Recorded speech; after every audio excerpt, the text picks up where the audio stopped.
वर्षाचे बाबा, बरं काय खोटं सांगत नाही, अनुभवात आलेलं. 75 वर्षाचे बाबा कानात हेडफोन घालून गाणं ऐकत होते. त्यानं म्हटलं बाबा आम्हाला माहित नाही आता हेडफोन घातलेला, दिनेश भाऊ माहित नाही आम्हाला हेडफोन घातला बाबाने. असा वायरचा हेडफोन होता, ब्लूटूथ नव्हतं त्याचा, वायरचा हेडफोन आणि खिशात घातलेला मोबाईल. बाबा अमुक अमुक गावाला जायचंय, हा रस्ता आहे का? आता बाबाला ऐकूच येत नाही, उत्तर काय देईन. गाडी साईडला लावली, आम्ही दोघी खाली उतरलो आणि बाबाला त्या ठिकाणी पाहिलं. महाराज म्हणले कीर्तीताई यांनी हेडफोन लावलाय. आम्ही हळूच तो मोबाईल काढला आणि ती वायर काढली. तुम्हाला सांगताना मला नवल वाटेल, ती वायर काढल्यानंतर बाबा ऐकत होते. आ लाल लाल कलरची बांगडी.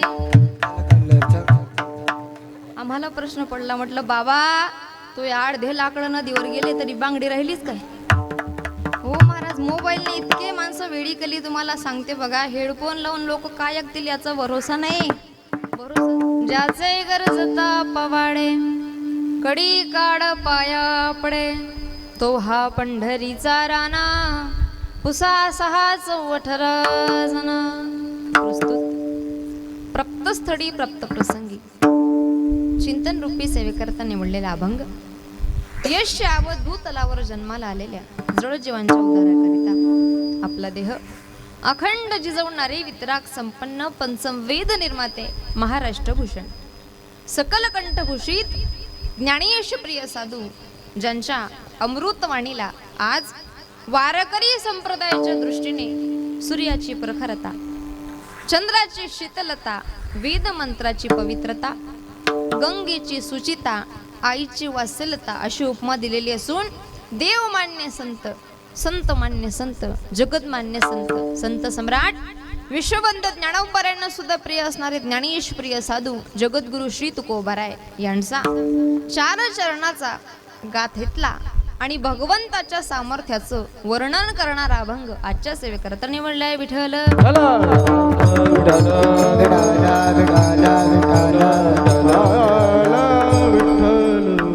प्रस्तुत अभंगावर यथामते यथावकाश जमेल अशा प्रकारे आणि अगदी अल्प अशा वेळेमध्ये आपण चिंतन करण्याचा प्रामाणिक प्रयत्न करणार आहोत. तत्पूर्वी वारकरी संप्रदायाच्या दंडकाप्रमाणे किंबहुना होऊ घातलेला कार्यक्रम किम निमित्ताने आहे हे सांगणं. वक्त्याचे आद्य कर्तव्य, कीर्तनकाराचं आद्य कर्तव्य आपल्या श्री क्षेत्र भुसावळ या नगरीमध्ये भगवान श्री पांडुरंग परमात्म्याच्या कृपेने, आदिशक्ती मुक्ताबाईंच्या कृपेने व आदरणीय श्री हरिभक्तपरायण वैकुंठवासी सुरेश दयाराम चौधरी यांच्या स्मरणार्थ हा गोड असा संगीतमय शिव महापुराण कथेचा उत्सव आणि त्याचबरोबर कीर्तनी उत्सव या ठिकाणी साजरा करण्यात येत आहे. आणि या कार्यक्रमाचं आयोजक हरिभक्तपरायण गंगा भागीरथी, भारतीताई सुरेश चौधरी, सौ पुष्पा विजय इंगळे, विजय अनिल इंगळे आणि चिरंजीव प्रशांत सुरेश चौधरी, कुमारी ज्योती सुरेश चौधरी या चौधरी परिवाराकडून हा गोड असा धार्मिक कार्यक्रम आणि एका प्रकारे ज्या वडिलांनी जन्माला घातलं त्या वडिलांचे पांग तर त्या ठिकाणी जोपर्यंत जिवंत होते फेडता आले नाही तोपर्यंत तेव्हाही लेकरं लहान होती, पण मोठे झाल्यानंतर कुठेतरी वडिलांचा आशीर्वाद आम्हाला भेटावा. वडिलांनी जे प्रेम आम्हाला दिलंय त्या प्रेमाची काहीतरी सहानुभूती अंतःकरणामध्ये ठेवून या गोड चौधरी परिवाराने कीर्तनाचं नियोजन केलं, सप्ताहाचं नियोजन केलं, कथेचं नियोजन केलं. एकदा जोरदार टाळी वाजवा बरं यांच्याकरता. वा. आणि खरंच मी तर म्हणेल आमच्या ताई साहेब अगदी गोड रत्न त्यांच्या उदरी आलं. धन्य माता पिता तयाची म्हणायचं. खरं तर सांगेल अशी लेकरं जन्माला येण्याकरता भाग्यच लागायचं असतं बघा. आणि म्हणून गोड अशा चौधरी परिवारात आल्याच्या नंतर मलाही आनंद वाटला. ताईंनी मला संपूर्ण वृत्तांत सांगितला आणि अगदी संस्कारिक परिवार आणि या गोड अशा संस्कारिक परिवाराचं दर्शन यांना भेटण्याचा योग मला ज्यांच्यामुळे झाला असे असणारे आदरणीय हरिभक्तपरायण श्री, ज्यांच्या मुखारविंदातून तुम्ही गोड शिव महापुराण कथा श्रवण करत आहात, आदरणीय हरिभक्तपरायण मुकेश महाराज हिरे. एकदा जोरदार टाळी महाराजांकरता वाजवा. महाराजांनी संपर्क केला आणि तुम्हा भाग्यवंत श्रोतेगणांचं दर्शन मला झालं. निवडलेला अभंग श्री जगद्गुरु तुकोबारायांचा आहे. फार चरणाचा नाही, 4 चरणाचा आहे, गाथेतला आहे आणि भगवंताच्या नाम सामर्थ्याचं वर्णन किंबहुना भगवंताच्या सामर्थ्याचं वर्णन या अभंगात केलेलं आहे. या अभंगावर आपण बोलणार आहोत. खरं तर आनंद वाटतो दादा, असा परमार्थिक उत्सव पाहिला, असा धार्मिक उत्सव पाहिला की मनाला आनंद वाटतो. आणि खरंच भाग्यवान म्हणावं वाटेल तुम्हाला की तुम्ही शिव महापुराण कथा तर ऐकतच आहात, त्याचबरोबर कीर्तनी सोहळा सुद्धा ठेवलाय. कथा जीवनाची व्यथा दूर करत असते बरं का. आदरणीय महाराजजींनी सांगितलंच असेल पहिल्या दिवशी, तरी मी सांगायचा प्रयत्न करते. जीवन की व्यथा दूर करने के लिए अगर कोई कारणीभूत है तो वो कथा है. ज्याला जीवनातून तरुण जायचं असं वाटत असेल ना, हा भवसागर तरुण जावा असं वाटत असेल, त्यांनी कथा ऐकावी. कारण कथा जीवनाची व्यथा दूर करत असते. श्रवणे उपजे सद्भाव, सद्भावे प्रगटे देव, तेने निर्दळे अहमभाव, ऐसी परोपकारी हरिकथा. ही हरिकथा परोपकार करणारी तुम्ही ऐकतच आहात शिव महापुराण कथा. त्याचबरोबर हा कीर्तनी सोहळा 4था दिवस तुकोबाऱ्यांचा अभंग. भगवंताच्या सामर्थ्याचं वर्णन या ठिकाणी केलंय. खरं तर सांगेल दादांनो, जेव्हा जेव्हा हा परमार्थिक उत्सव पाहते तेव्हा तेव्हा आळंदीतल्या त्या क्षेत्रात शिकणारी लेकरं माझ्या समोर येतात. सांगायचा प्रयत्न करेल, तुम्ही कीर्तन ऐकतायत म्हणजे प्रसाद ग्रहण करतायत. जरा लक्षपूर्वक ऐका. प्रसादाने माणसाचं भलं होत असतं. एके ठिकाणी कीर्तनाला गेले आणि गेल्याच्या नंतर तिथला एक व्यक्ती माझ्या जवळ आला. ताई रामकृष्णारी. म्हटलं रामकृष्णारी. आणि ताई माझा प्रश्न आहे. म्हटलं काय दादा? माझं लेकरू आहे म्हणे 12 वर्षाचं. म्हटलं बरं. तो पोरगा सकाळी उठतो, 1 ग्लासभर दूध पितो. म्हटलं बरं. 2 पोह्याच्या प्लेट खातो. बरं. 4 चपात्या जेवतो. टिफिनला 2 चपात्या नेतो. शाळेमध्ये जेवण करतो. येता येता 2 पॉपकॉर्नच्या पोळ्या खातो. येता येता 2 आईस्क्रीम खातो. त्याला म्हटलं दादा तो पोरगा आहे का भुसावळ तालुका आहे? किती खातो? नाही म्हणे महाराज पोरगाच आहे म्हणे. आल्यावर पुन्हा जेवतो, रात्री पुन्हा 4 चपात्या खातो आणि रात्री झोपताना 1 ग्लास भर दूध पितो म्हणे. म्हटलं बरं. पण तरी माझं लेकरू पाहिलं म्हणजे आमचं लेकरू पाहिलं आणि आळंदीमध्ये राहणारी धोतर घालणारी ती लेकरू पाहिली, टोपी घालणारी लेकरू पाहिली, परमार्थिक क्षेत्रामध्ये कार्यरत असणारी लेकरू पाहिली. सप्ताहामध्ये आम्ही महाराज मंडळी पाहिली की त्यांच्या चेहऱ्याचं तेज आणि आमच्या लेकराच्या चेहऱ्याचं तेज यामध्ये फरकच दिसतो म्हणे. त्याला म्हटलं दादा तो पोरगा जे खातो ते अन्न आहे, तुझा मुलगा जे खातो ना ते अन्न आहे, आणि आमच्या वारकरी संप्रदायातली लेकरं जे खाता ते माझ्या ज्ञानोबाऱ्या तुकोबाऱ्याचा प्रसाद आहे. आणि प्रसादाची तुलना कोणत्याच गोष्टीने करता येत नाही बघा. आणि हा प्रसाद तुम्ही ग्रहण करताय, शेवटच्या दिवशी करणारच आहे, पण हा ज्ञान यज्ञ चालू आहे ना, यातला प्रसाद तुम्ही ग्रहण करतायत. मायबाप आनंद वाटतो. छोट्याच्या घरात नाही बरं, मोठ्याच्या घरात आपला जन्म आहे. किती मोठ्याच्या? ज्याच्या दारात सोन्याचा पिंपळे त्याची लेकरं आहोत आपण. राजयाची कांता काय भीक मागे, महाराज म्हणले जयाचे द्वारी सोन्याचा पिंपळ. हे अंगे ऐसे बडरेडा बोले, ओ अंगे ऐसे बडरेडा बोले, अंगे ऐसे बडरेडा बोले, अंगे ऐसे बडरेडा बोले. जयाची द्वारी सोन्याचा पिंपळ, जयाची द्वारी सोन्याचा पिंपळ, जयाची द्वारी सोन्याचा पिंपळ, जयाची द्वारी सोन्याचा पिंपळ. अंगे ऐसे बडरेडा बोले, ओ अंगे ऐसे बडरेडा बोले, अंगे ऐसे बडरेडा बोले, अंगे ऐसे बडरेडा बोले. सर्वसामान्यांच्या घरात तुमचा माझा जन्म नाही मायबाप, मोठ्याच्या घरात तुमचा माझा जन्म आहे. तुमचा माझा जन्म हा पवित्र हिंदू धर्मात आहे. एवढ्या मोठ्याच्या घरात आपला जन्म आहे. आपण या वारकरी संप्रदायाला सांभाळतायत बरं का चौधरी परिवार.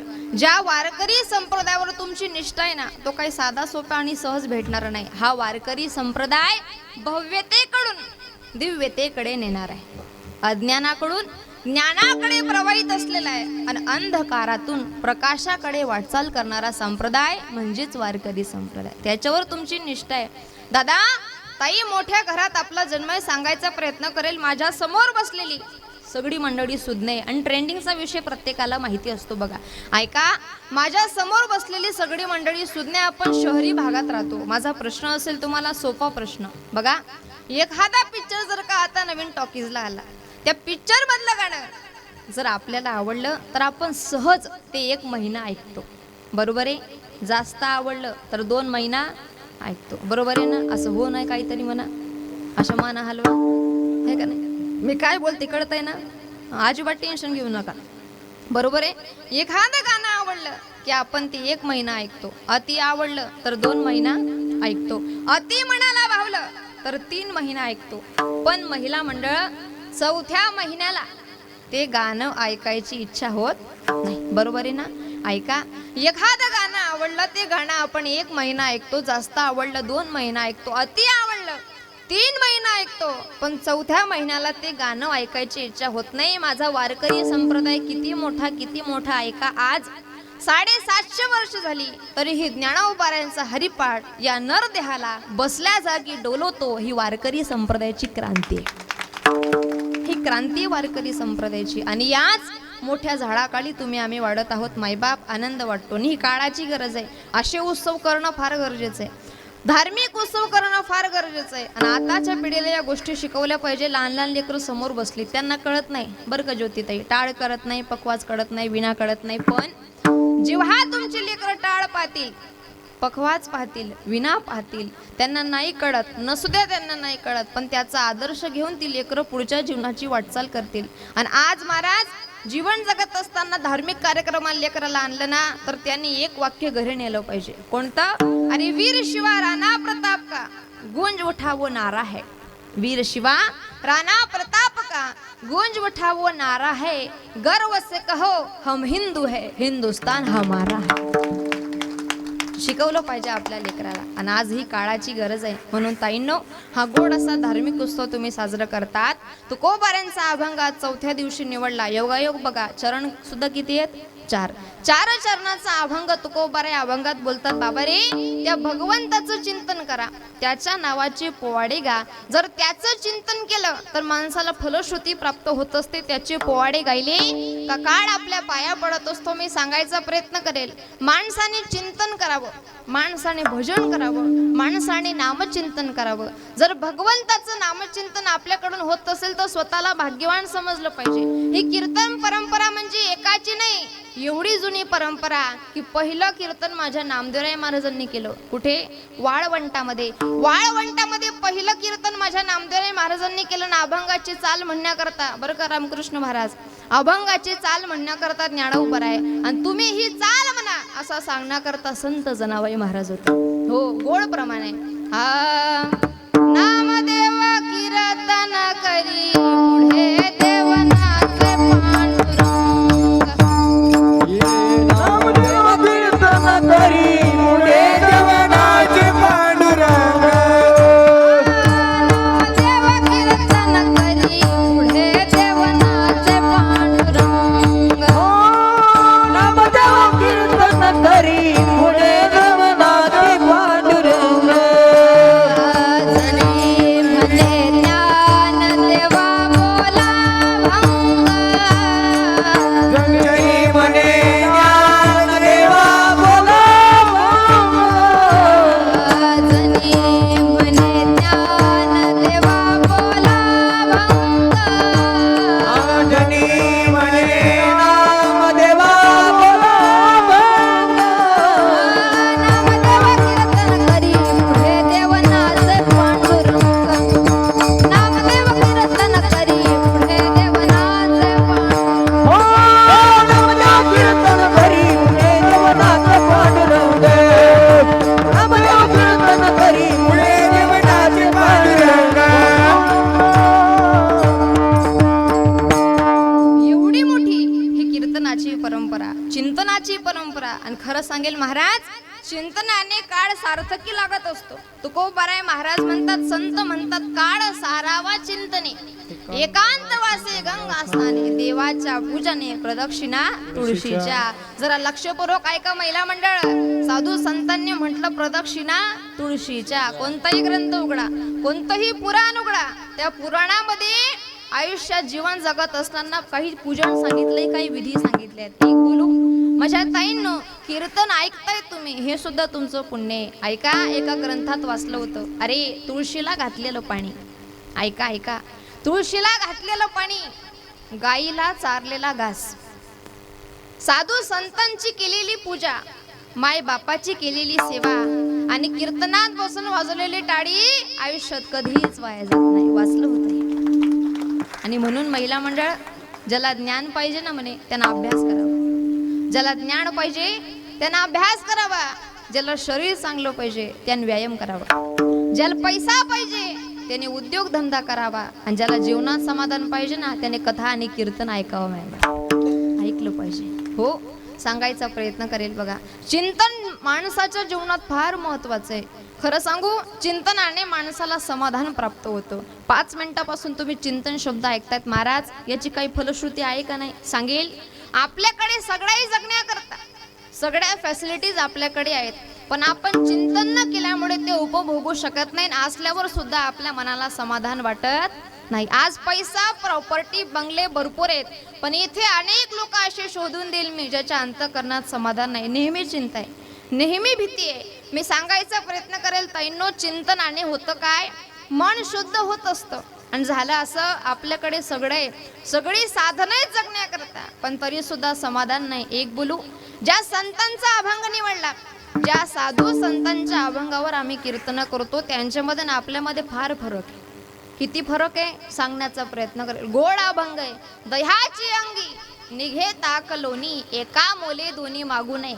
पृथ्वीची या पोटी हिरागार गोटी, दोहीशी सौसाटी करू नये. महाराज म्हणले, आकाशाच्या पोटी चंद्र तारांगणे, दोघीशी समान पाहू नये. तुका म्हणे तैसे संत आणि जन, दोहीशी समान भजू नये. इकडे लक्ष द्या, त्यांच्यामध्ये ना आपल्यामध्ये किती तफावत आहे मी सांगण्याचा प्रयत्न करेल. साधू संत अलांछन चंद्रमा आहेत, तर आपण चांदणे आहोत. साधू संत हिरे आहेत, तर आपण काय आहोत? गारगोटी आहोत. साधू संत मृदू सबाह्य नवनीत आहेत, तर आपण काय आहोत? बुरसट ताक आहोत. महाराज म्हणले, त्यांच्यामध्ये आणि आपल्यामध्ये फरक आहे. पण बसलेल्या मंडळीला प्रश्न पडेल, का हो ताई, आम्ही असं ऐकलं की साधू संतांकडे जगण्याला साधनं कमी होती, जे आपल्याकडे आहेत. खरं सांगेल, साधू संतांच्या जीवनात जगायला लागणारी साधना कमी होती, तरी ती समाधानी होती. कारण चिंतनाचा महिमा. आपल्याकडे जगायला लागणार सगळे, तरी आपण समाधानी नाही. महाराज, काय लागतं जगायला? इकडे लक्ष द्या. जर का जगायचा विचार केला, जगायला लागणाऱ्या वस्तूचा विचार केला, तर 2 टप्पे पडतात. मी काय बोलते कळतंय ना? काही अडचण नाही. 2 टप्पे पडतात बघा. पहिला टप्पा आहे मूलभूत गरज आणि दुसरा टप्पा आहे मानसिक गरज. ऐका, मूलभूत गरजांचा विचार केला तर माणसाला जगायला लागतात मूलभूत गरजा. त्यातलं अन्न, वस्त्र, निवारा, मोबाईल आणि चार्जर.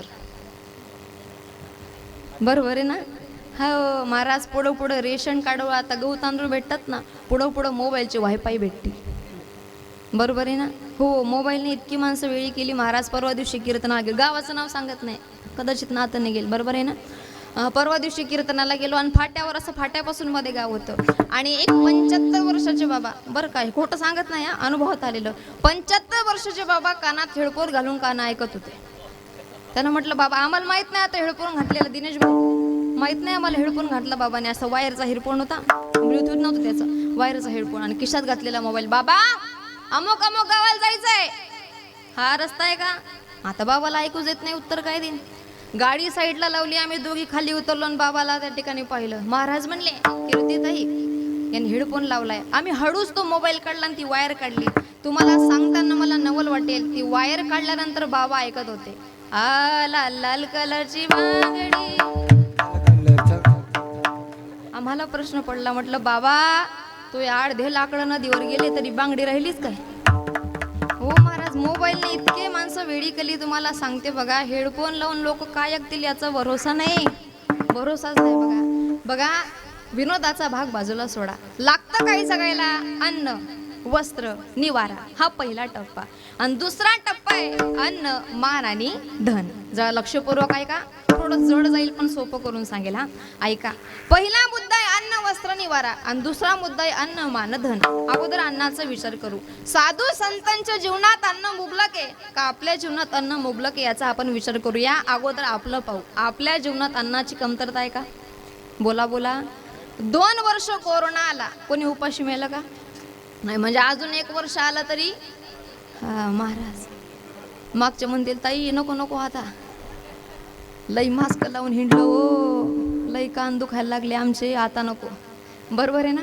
हा, कोणीच उपाशी मेलं. अन्नाची मुबलकता आहे, फर्टिलायझरची क्रांती. बरं, मी सांगायचा प्रयत्न करेल, कोणीच उपाशी मेलं नाही, प्रत्येकाला पुरेसं अन्न प्राप्त झालं. तुम्ही असं कधी ऐकलं का हो?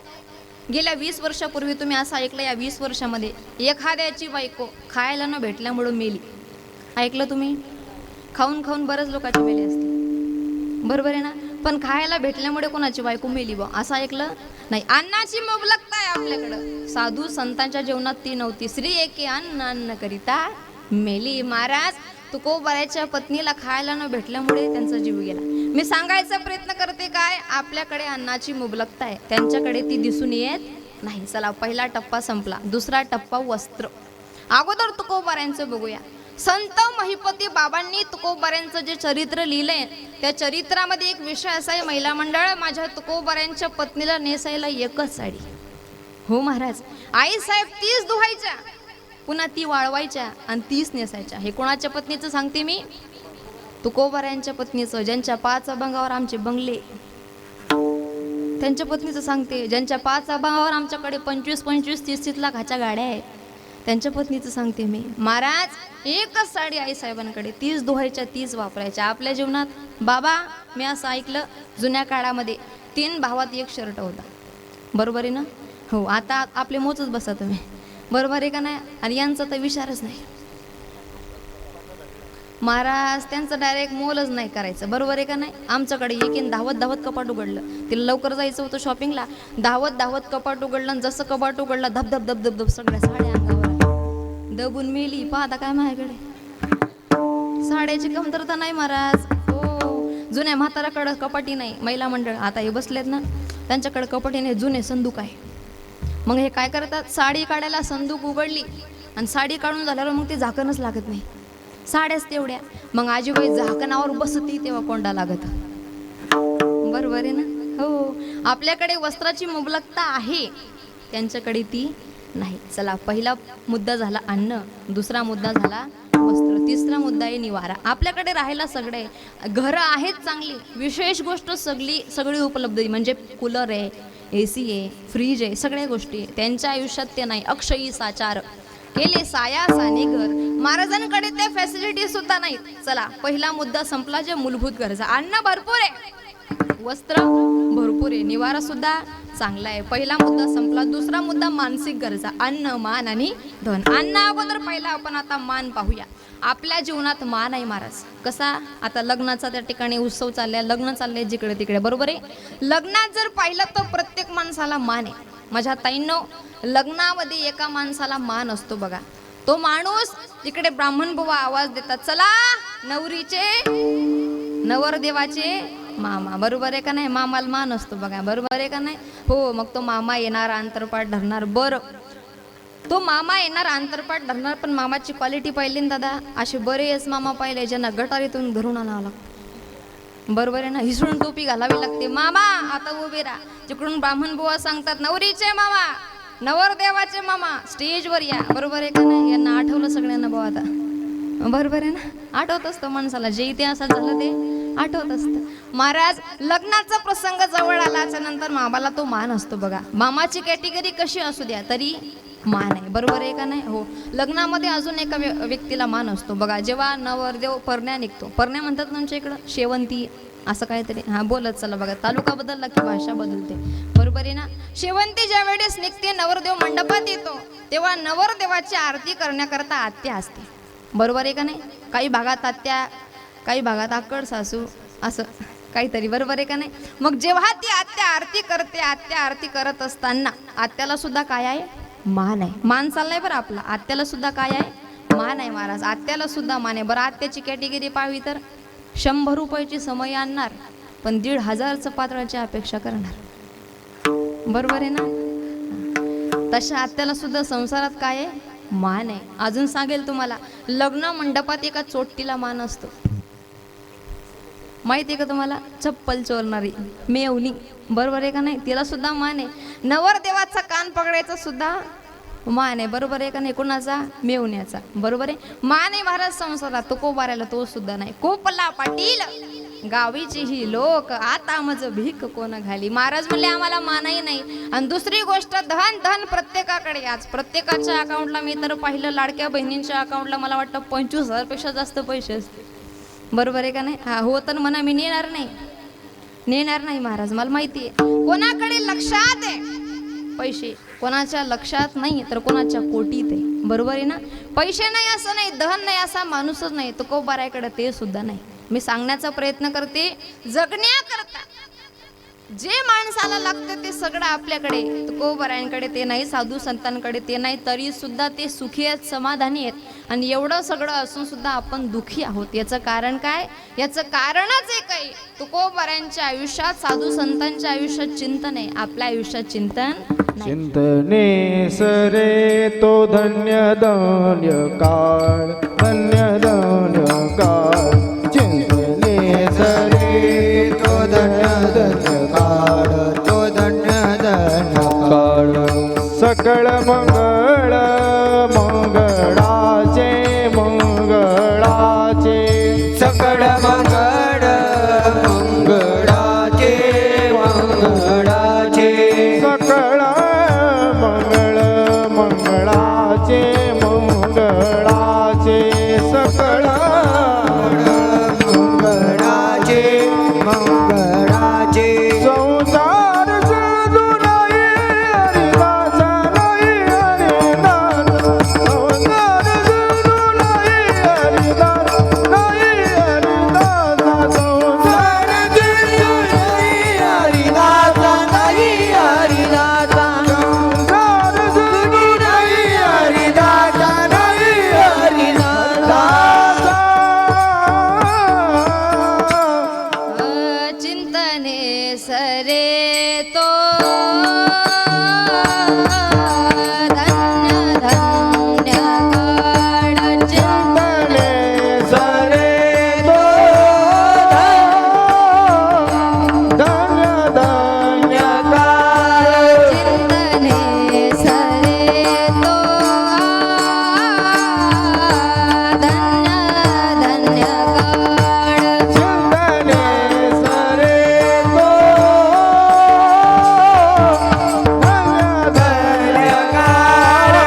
सकळ मंगळ मंगळाचे, सकळ मंगळ मंगळाचे. सकळ मंगळ मंगळाचे.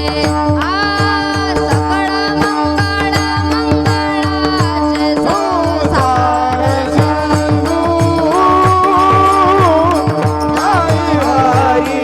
हरिदासा. संसार नाही हरिदास. सकळ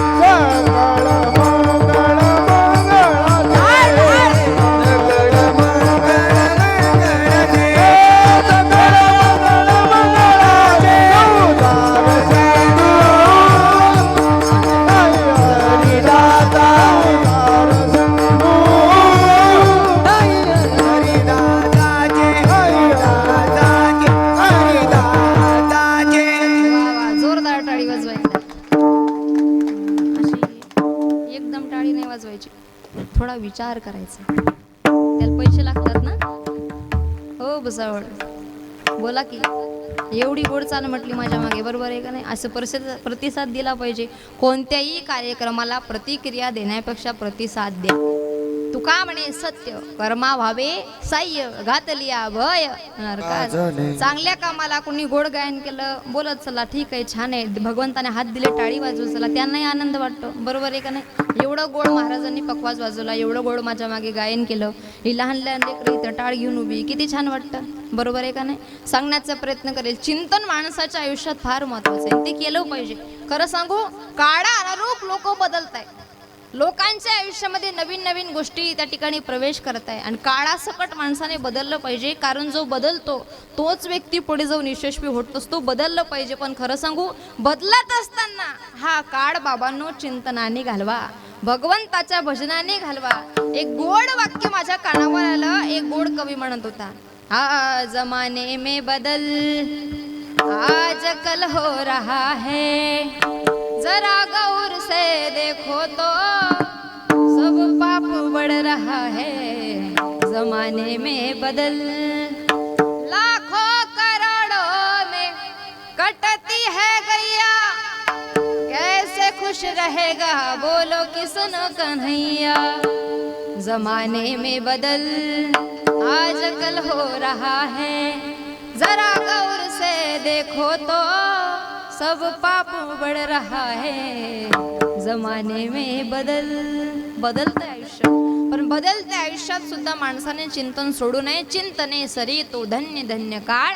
मग कोणाचं चिंतन करावं? महाराज म्हणले ज्याचं नाव घेतलं तर काळाला सुद्धा घाम सुटतो अशाच चिंतन करावं अभंगाच्या पहिल्या. ज्याचे गर्ज ताप वाढे, ज्याची गिरज ताप वाढे, ज्याचे गर्ज ताप वाढे, ज्याचे गर्ज ताप वाढे,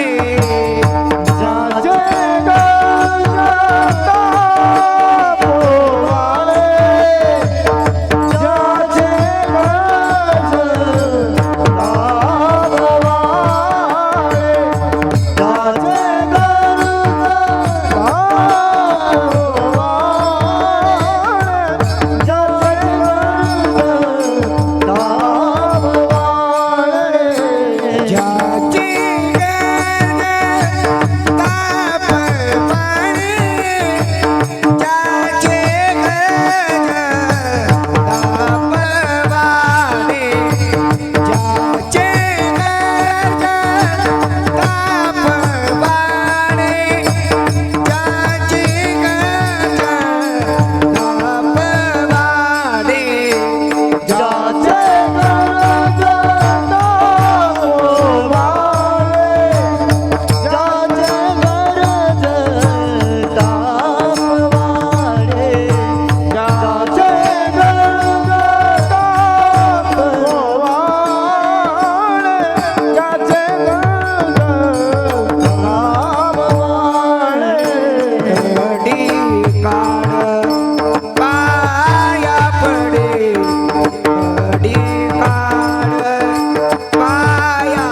म्हटले ज्याचे गरजता पवाडे कडी काळ पाया पडे. महाराज म्हणले चिंतन करा भगवंताचं.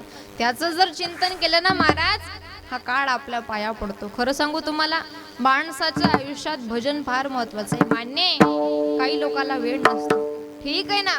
तुमच्या आयुष्यात वेळ नाही. काही म्हणतील महाराज आम्ही संसारात येऊ, संसारामध्ये भगवंताचं भजन करायला फार अडचणी येतात. सांगू तुम्हाला, एकदा अकबर बिरबलाच्या गोष्टी माहितीत का तुम्हाला? एकदा अकबर राजाने बिरबलाला बोलावणं धाडलं. बिरबल दरबार में हाजीर हो. बिरबल हाजीर झाले. म्हणे काय राजा साहेब? अकबर राजाने सांगितलं, बिरबल बघा मला काल एक स्वप्न पडलं. ऐकताय तुम्ही? असं हो नाही काहीतरी म्हणा. मला काल एक स्वप्न पडलं म्हणे. म्हणजे कोणतं? काल स्वप्नामध्ये झालं असं. बिरबल मी काल स्वप्न पाहिलं, त्या स्वप्नात झालं असं की तू आणि मी गप्पा मारतोय. बर ऐका आता, तू आणि मी गप्पा मारतोय.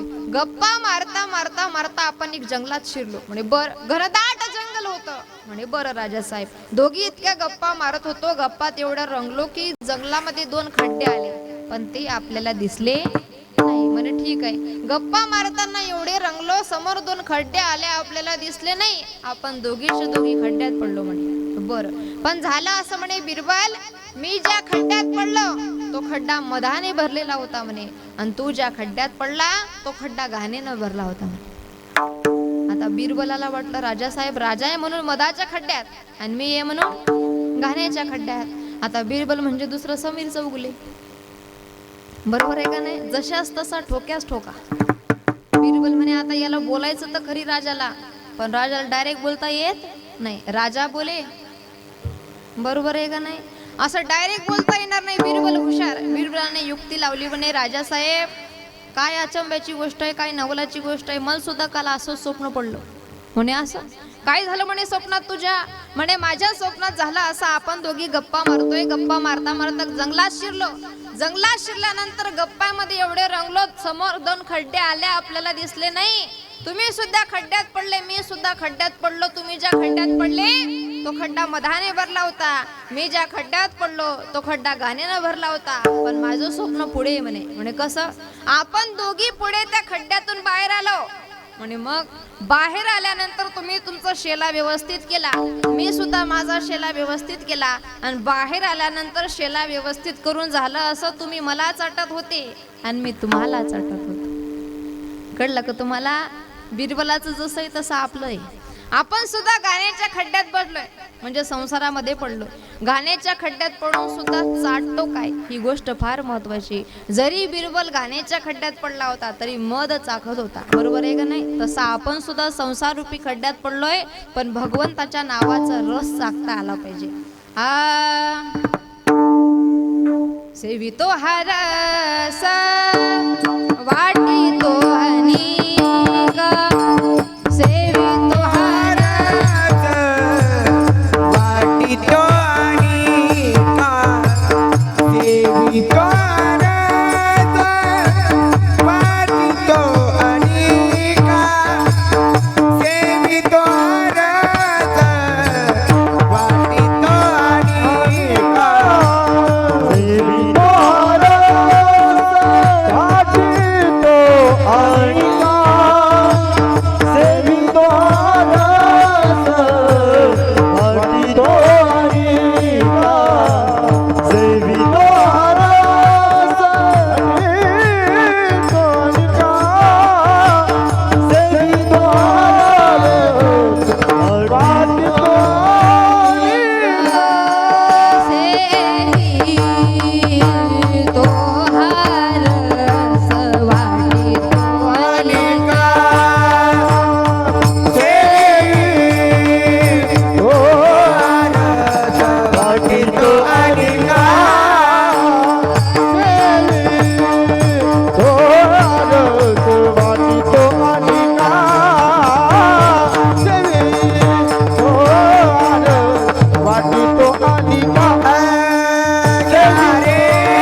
वाटितो आणि का. महाराज म्हणले आम्ही जे चाकतो ते तुम्ही चाका. तुका म्हणे चाकोनी सांगे, माझा अनुभव आहे अंगे. महाराज म्हणले अनुभवाने सांगतो, भगवंताचं भजन करा, भगवंताचं चिंतन करा, ज्याचे गरजता पवाडे कडी काढ पाया पडे. मग बसलेलं महिला मंडळ भुसावळकर मंडळ बसेल, महाराज आम्ही बसलोय तुमच्या कीर्तना करताना अभंग घेतलाय, ज्याचे गरजता पवाडे. पण का ज्याचे म्हणजे कोणाचे? महाराज म्हणले जो पंढरपुरात राहतो, ज्याचं पंढरपुरात वास्तव्य आहे त्याचे पवाडे का? महाराज म्हणले खरंच का तो पंढरपुरात राहतो? म्हणले हो. नेमका राहतो कुठे? संतांचं म्हणणं आहे हा जंबुया दीपा माझी एक पंढरपूर गाव.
पंढरपुरामध्ये राहतो.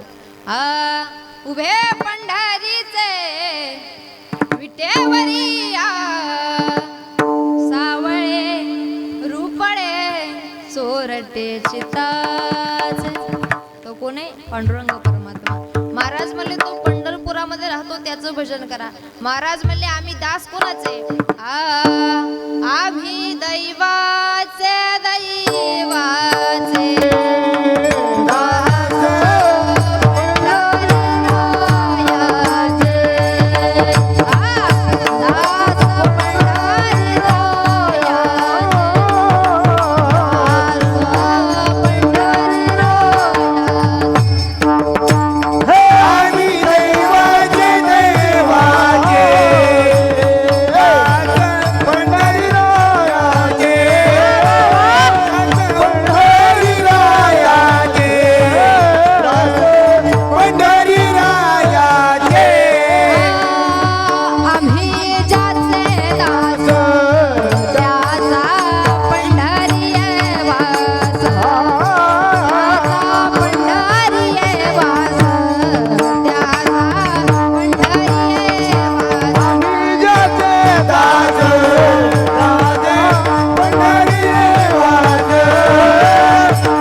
देता येतील. भगवान पांडुरंग परमात्मा पंढरपुरामध्ये आहे.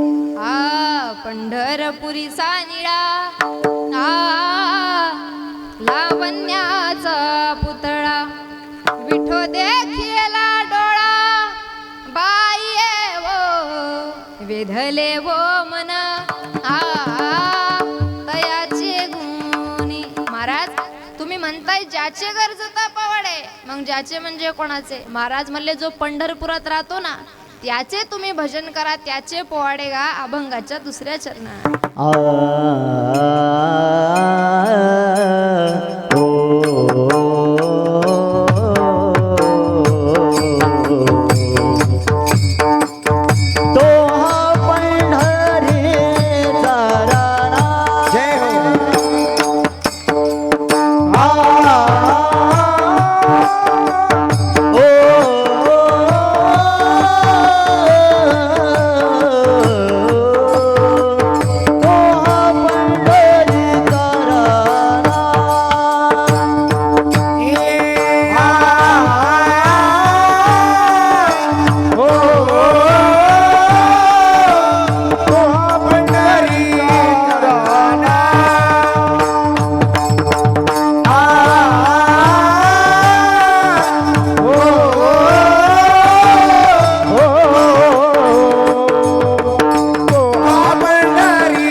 राणा